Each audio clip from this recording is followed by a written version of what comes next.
Hello, everybody, and welcome to the Parenting Podcast, coming to you from Dubuque, Iowa. I was sharing with you last time that we have been asked several questions, and one of those is, what are 3 things you know you did right in parenting and with keeping your marriage alive? So, what did we do right to keep our marriage alive?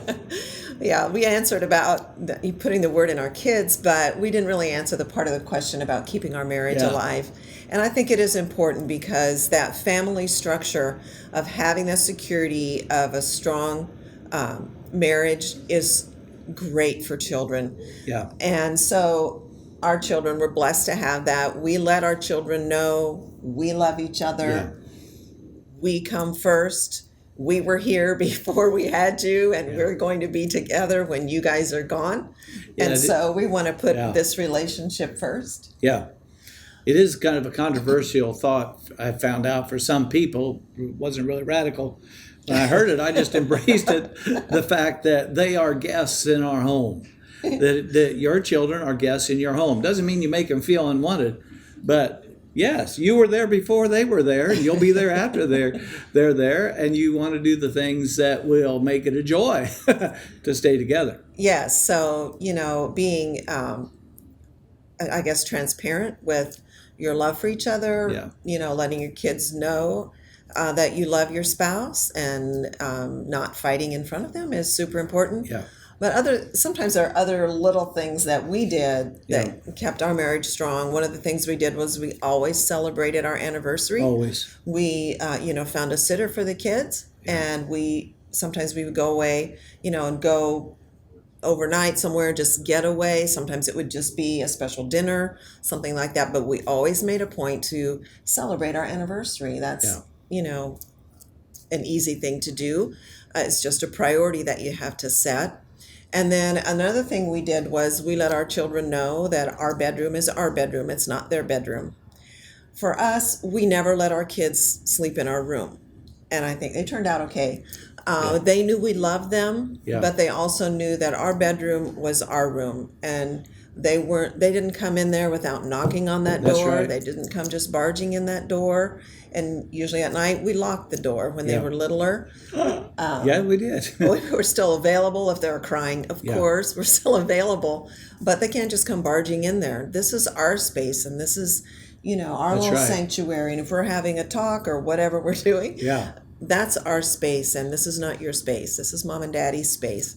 So that's, maybe that's a new thought to you, but it's something that we did that helped us keep our marriage strong all these years. And so we wanted to just share that little bit of wisdom with you. Of course, our kids could come in if they knocked and, they want to come in and talk late at night when they were teenagers. Of course. Yeah, gotta have that.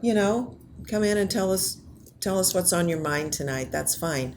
But you have to knock on that door. You can't just come barging in. It's super important.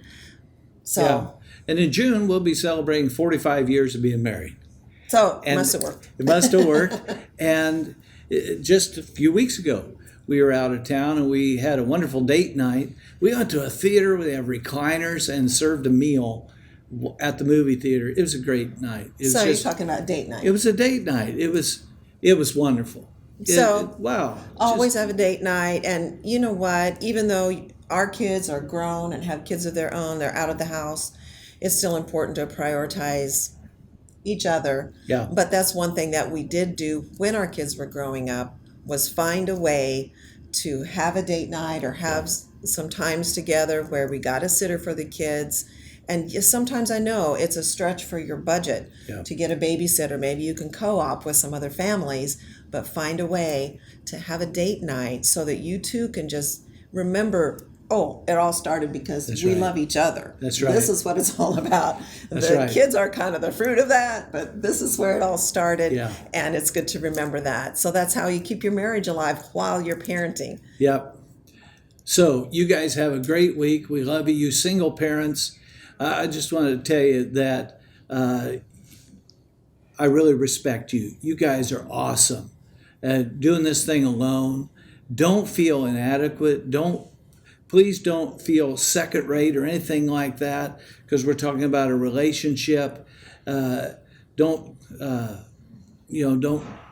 go lusting after something, you feel like you got to pursue a relationship now for something like that. But if you have a relationship, man, keep it alive. Keep it alive. You'll be so glad you did. All right, we love you guys. We'll see you later. Bye-bye.